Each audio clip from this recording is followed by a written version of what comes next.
Conakry, 19 mai 2020. Merci de l'attention et bienvenue dans cette édition dont voici le sommaire. Jeunes communicateurs, ONG et autres associations de jeunesse fortement mobilisées dans une campagne de sensibilisation porte-à-porte contre le Covid-19 à Conakry.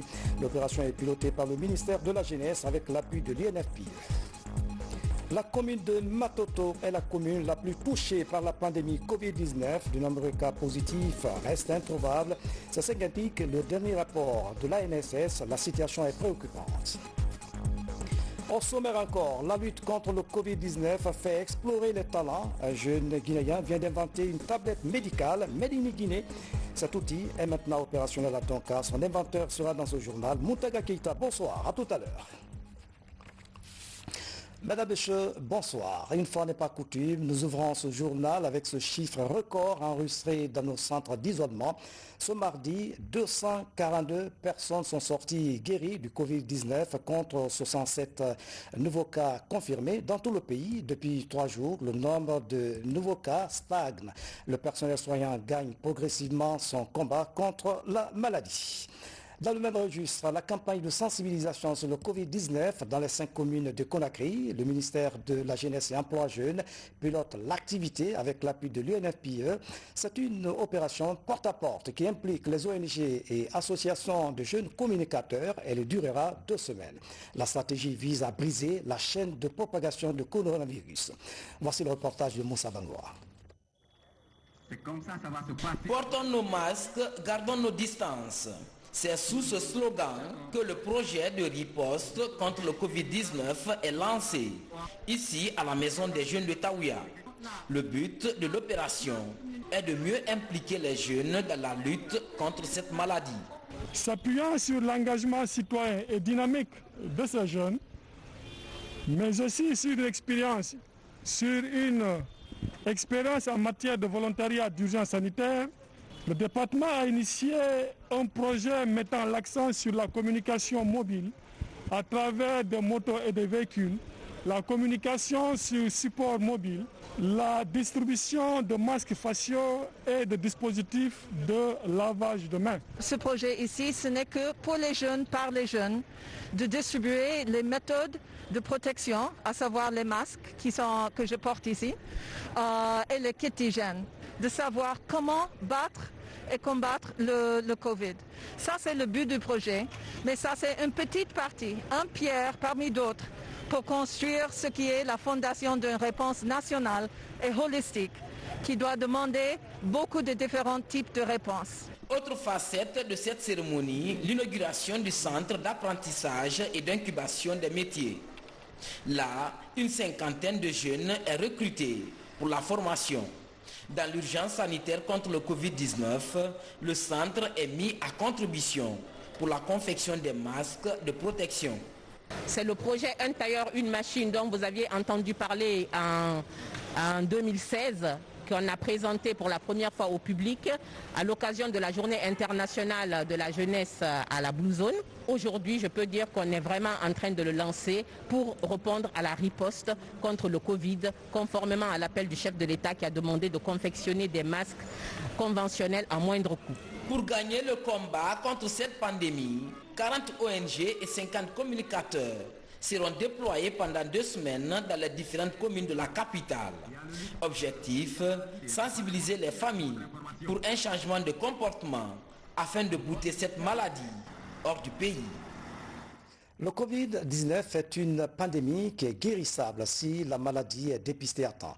C'est les propos du ministre de la Jeunesse, un des guéris de coronavirus, Mokhtar Diallo, témoigne au micro de Moussa Bangoa. Écoutez-le. Ministre de la Jeunesse et de l'Emploi des Jeunes, mais aussi, si vous voulez, en tant que même victime guérie, j'ai été déclaré positif. Et grâce à la prise en charge de l'ANSS, je suis aujourd'hui guéri du Covid. Et donc j'ai une expérience qui me permet de contribuer plus efficacement à la lutte contre le Covid de par la sensibilisation que je pourrais apporter. Et je puis vous dire par exemple que certes, le Covid est une maladie réelle, grave, mais on en guérit si on s'y prend tôt. Donc ce que je demande à tout le monde, c'est de se dépister dès qu'on sent le moindre signe, le moindre symptôme, de se dépister rapidement. Et si la personne est positive, il est évident que l'ANS, avec tout le dispositif mis en place, grâce à l'appui du gouvernement et aux différents partenaires techniques et financiers, la personne sera efficacement prise en charge et au bout d'une semaine ou de 2 semaines, la personne sortira guérie de cette maladie. Et donc observons les mesures barrières et n'ayons pas honte d'être déclaré positif. Ne fuyons pas, ne nous cachons pas, allons plutôt vers les structures sanitaires. On ne change pas de sujet.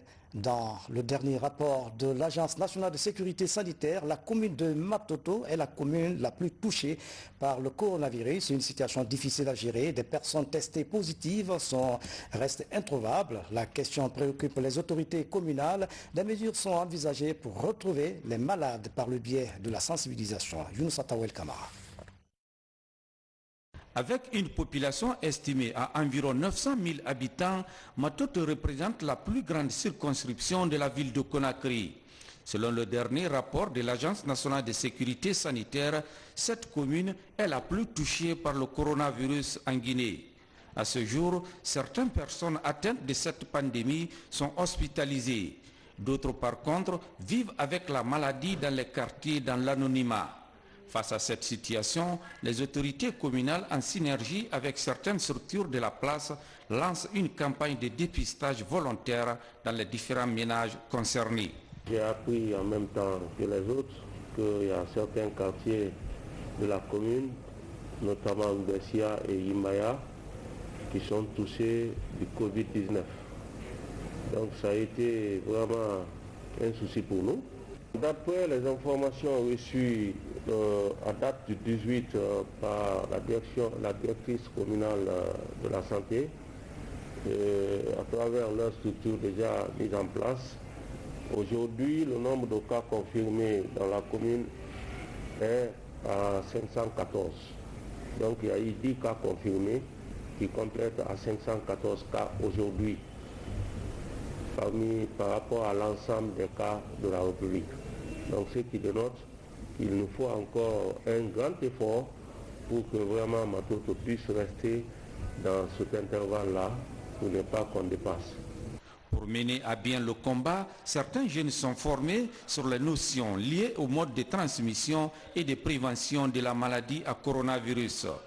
Ils sont déployés dans les quartiers pour animer des séances de sensibilisation des citoyens pour le respect des mesures barrières. En tant que personnel de santé, je crois qu'il est de mon devoir, le peu d'informations que nous connaissons, partager cette information à nos collègues jeunes pour mener, n'est-ce pas, une lutte commune contre cette maladie qui fait aujourd'hui rage dans notre pays. On a pensé à cette commune qui est la plus grande, n'est-ce pas, dans la ville de Conakry, pour qu'on puisse inviter nos concitoyens, jeunes comme nous, ayant, n'est-ce pas, des agents communautaires, avec un support en main, pour qu'ils puissent aller dans les ménages, sensibiliser les ménages pour la dangerosité de la contamination de cette maladie. Dans la commune de Matoto, nous avons perdu des grandes personnalités suite à cette pandémie. Donc pour une première fois, nous avons reçu des kits directement à travers M. le maire. Nous avons reçu aussi des bavettes et nous avons eu à distribuer dans les quartiers aussi à travers les bars cafés, les ateliers de couture, les salons de coiffure. Partout là où il y a des regroupements, nous passons des messages aussi qui sont liés à cette Covid-19, surtout le lavage des mains, le port des bavettes, la distanciation et enfin d'éviter cette maladie. Dans cette commune, la lutte contre le coronavirus devient difficile car les premières personnes touchées par la maladie vivent cachées dans les communautés. Les efforts de lutte contre le Covid-19 s'intensifient davantage avec l'implication des sociétés partenaires au développement. C'est le cas de la société MM Trading et Rio Tinto qui offrent respectivement des kits sanitaires et des engins roulants à l'Agence nationale de sécurité sanitaire. Mamadi Ternakamisoko a suivi la remise. Accroître la capacité d'hospitalisation dans les différents centres de prise en charge des malades du Covid-19, c'est l'exercice auquel s'attelle l'ANSS. L'objectif est de parvenir rapidement à 1000 places disponibles sur les sites.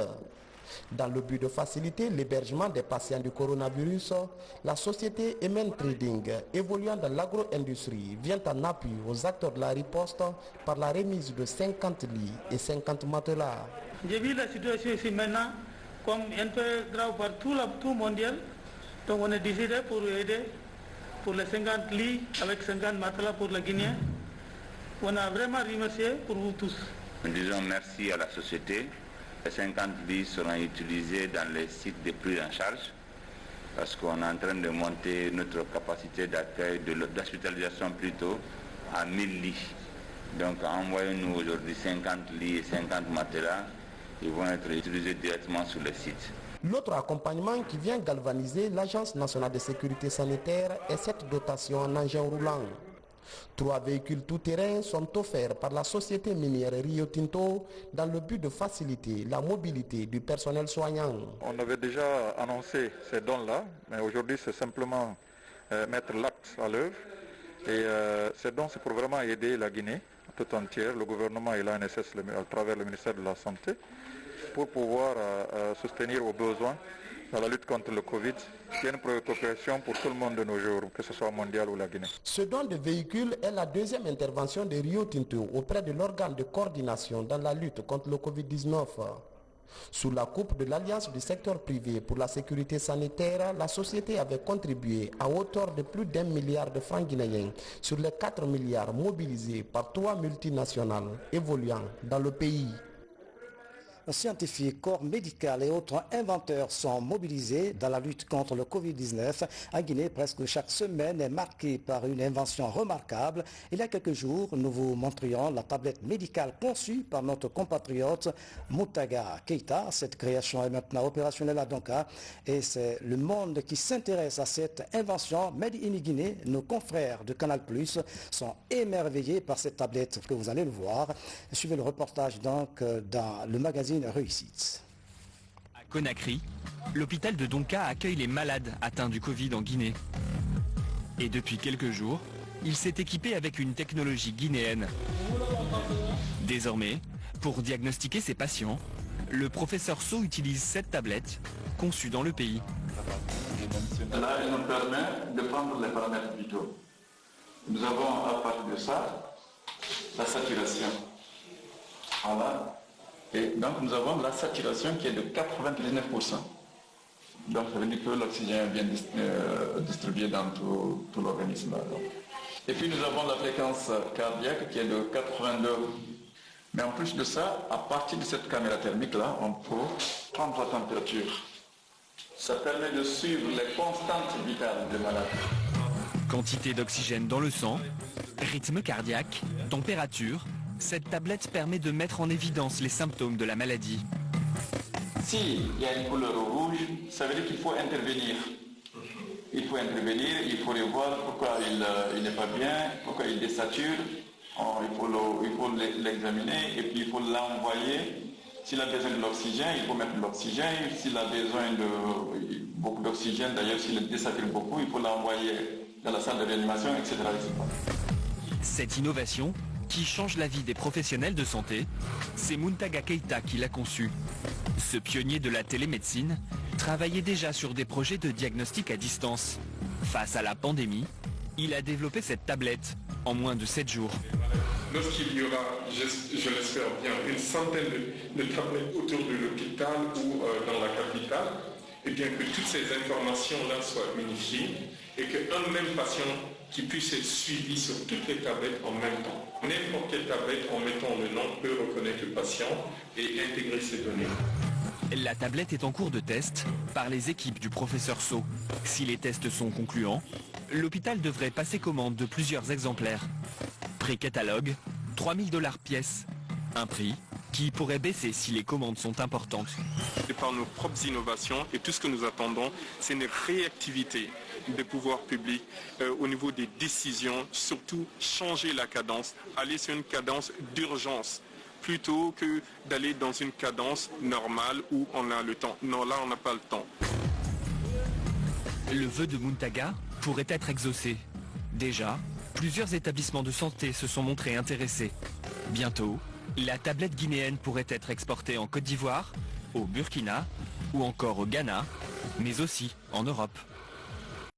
Voilà, sur ce plateau, nous recevons en direct dans ce journal l'inventeur de cette tablette médicale, Muntaga Keïta, bonsoir. Bonsoir. Merci d'avoir accepté notre invitation. Vous êtes l'un des créateurs technologiques du continent qui transforme en opportunité cette crise sanitaire. Vous venez de lancer la tablette médicale qui séduit déjà le monde. Nous avons vu ce reportage. L'équipe de coordination de lutte contre le Covid-19 l'expérimente déjà. Mais quel est votre premier sentiment ? D'abord, c'est un sentiment de fierté. Nous sommes Guinéens et aussi on peut montrer là à toute l'Afrique, à la planète entière, que nous sommes capables d'inventer des technologies, des solutions à ce tout petit virus qui dérange le monde. Et cette innovation, en fait, c'est en forme de tablette en ce moment. Nous avons bien sûr une borne médicale prête depuis une année déjà, mais cette fois-ci, nous avons miniaturisé pour solutionner ce problème du Covid en forme de tablette. Cette tablette est utilisée actuellement à Donka. Oui. Est-ce que les autres centres également peuvent en bénéficier? Eh bien, nous souhaitons à ce que tous les centres en bénéficient, même largement au-delà de Donka. Aujourd'hui, cette tablette est utilisée par professeur So et son équipe pour vérifier, pour monitorer les constantes des patients. Ça, c'est en phase 2. Mais en phase 1, la tablette doit être utilisée, même dans la rue, par des agents de l'ANSS pour pouvoir scanner, bien sûr, les passants, scanner leur température avec la caméra thermique à très grande distance, mais scanner aussi l'oxygénation du sang, parce que les alvéoles pulmonaires sont atteintes, scanner aussi les battements cardiaques. Si nous avons un souci au niveau de ces 3 symptômes, on peut trier ces personnes et puis les rediriger vers l'ANSS. Ça nous aide à filtrer, à économiser même l'équipe test, parce qu'ils sont préfiltrés. Mais en phase 2, comme ils l'utilisent en ce moment à Donka, c'est tout simplement monitorer les constantes, avoir les photos des patients, les fichiers patients totalement dans ces tablettes et pouvoir dépasser maintenant le niveau du papier, parce qu'ils utilisent énormément de papier pour transcrire les noms et autres, et on peut perdre un bout de papier.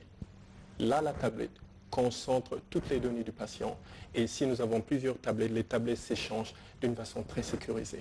Mais en phase 3, nous pouvons redistribuer après le Covid ces tablettes en milieu rural, dans les poches de pauvreté, pour que les médecins soient itinérants, aller dans les cases de nos oncles, de nos tantes, dans des villages, et bien les scanner, voir leurs poumons, voir leur cœur, les battements cardiaques, recueillir les données pour les envoyer à l'hôpital.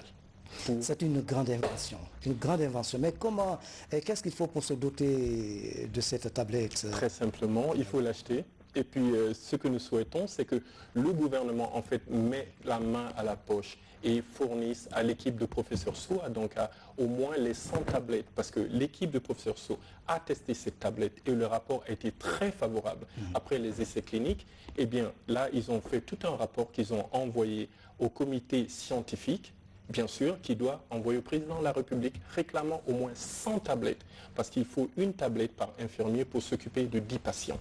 Donc si nous prenons 1000 cas par exemple, il faut au moins 100 tablettes. En ce moment, il faudrait beaucoup plus. Mais commençons avec 100 tablettes. Allons-y, on n'a pas de temps à perdre. Le Covid est là. Oui, les premières commandes sont-elles faites? Pour l'instant, nous avons au niveau de la Guinée ce rapport qui a été envoyé qui réclame ces 100 tablettes le plus urgemment possible. Mais les autres pays sont beaucoup plus réactifs. Aujourd'hui, par exemple, j'ai reçu un appel d'un ambassadeur d'un pays voisin qui réclame parce qu'il y a le maire d'une très grande commune dans leur capitale qui ont réclamé à ce que ces tablettes soient là-bas. Donc ils m'ont contacté par voie diplomatique aujourd'hui. Par exemple, il y a d'autres pays d'Afrique centrale tels que la RDC, c'est parti très loin, c'est au niveau de la présidence. Vous voyez, au Sénégal, par exemple, nous avons déjà discuté avec leur ministère de la Santé, le département digital, là c'était pour les bornes. Mais notre ministère n'est pas aussi complètement derrière, parce qu'en fait, avant le Covid, nous étions sur le plan de lancer un projet pilote pour les bornes médicales en Conakry, Kindi, Akoya et Dubrika. Mais le Covid est venu tout chambouler. Mais n'empêche, nous poussons, je fais du lobbying pour que ce projet pilote prenne vie et puis pour qu'on y aille vraiment. Parce que ça fait une année, la borne télémédecine est là, le diagnostic. Oui, dernière question, quelle est la capacité de production de votre société? Les bornes, nous pouvons produire entre 80 et 120 bornes médicales par jour. Il suffit d'une seule borne pour un petit hôpital ou bien pour une clinique ou bien 2 bornes. Donc nous pouvons vraiment là servir tous les hôpitaux en Guinée. Au niveau de la tablette, nous pouvons en fournir entre 100 et 200 par mois. Nous avons énormément de capacité quand même pour pouvoir fournir tous les hôpitaux. Maintenant, si les autres commandes des autres pays arrivent en même temps, là, on risque de saturer. Alors c'est pour ça que je bouscule un peu le gouvernement guinéen pour qu'il s'active, pour que ça aille vite, au moins qu'on se serve d'abord à la maison avant d'exporter. Les autres. Voilà. Mountaga Keïta, nous sommes très fiers de vous. Merci d'avoir répondu à nos questions. L'autre temps fort de cette édition, la lutte contre le trafic de drogue. Une patrouille de la région militaire du Kenya a saisi le dimanche dernier plus d'une tonne de chanvre indien. La saisie a eu lieu à Sima Moudia, dans la préfecture de Forikaria. Des enquêtes sont en cours pour retrouver les malfaiteurs. Reportage Francis Colli. Le couvre-feu pour cause de Covid est levé pour l'intérieur du pays depuis l'adresse du président de la République le 15 mai dernier. Cette mesure n'empêche pas la vigilance des forces de sécurité et de défense.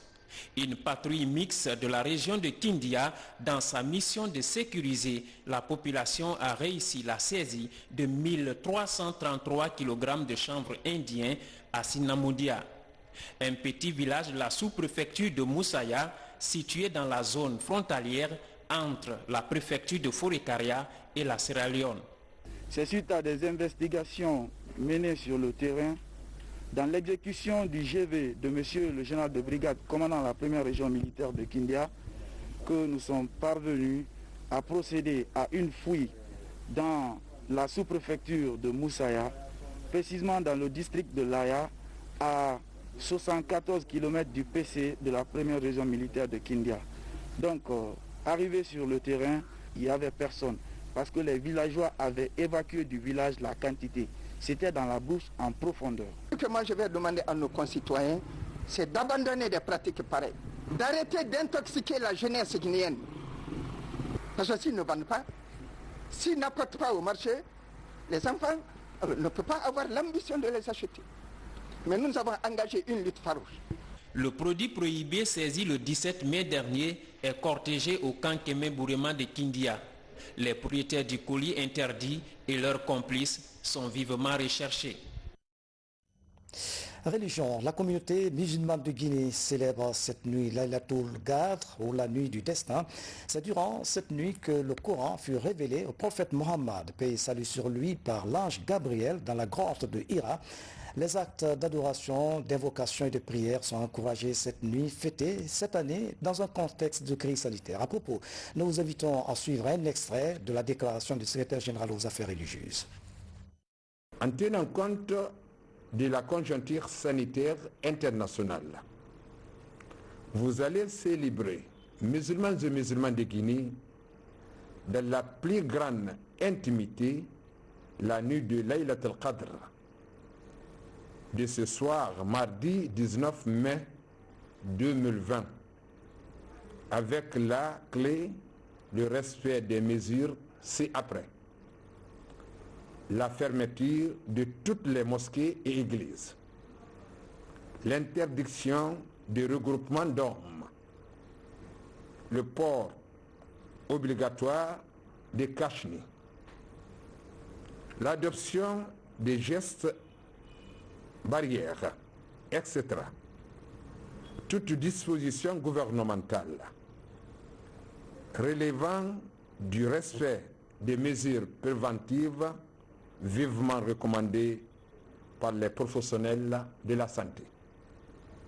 Certes, la nuit du destin de ce soir ne connaîtra pas, malheureusement, comme par le passé, le faste de la grande célébration de la forte mobilisation des fidèles musulmans dans les mosquées pour se livrer à la prière, à la lecture collective du Saint-Coran, aux invocations des noms sublime d'Allah et aux cantiques religieuses.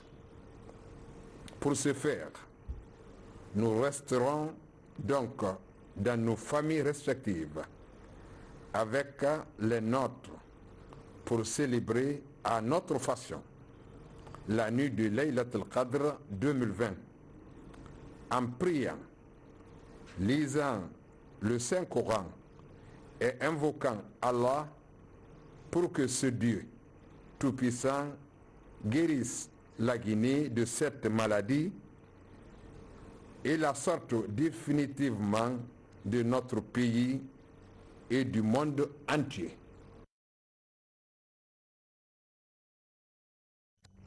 Et puis, à propos de ce communiqué conjoint des ministres en charge de la fonction publique et du travail.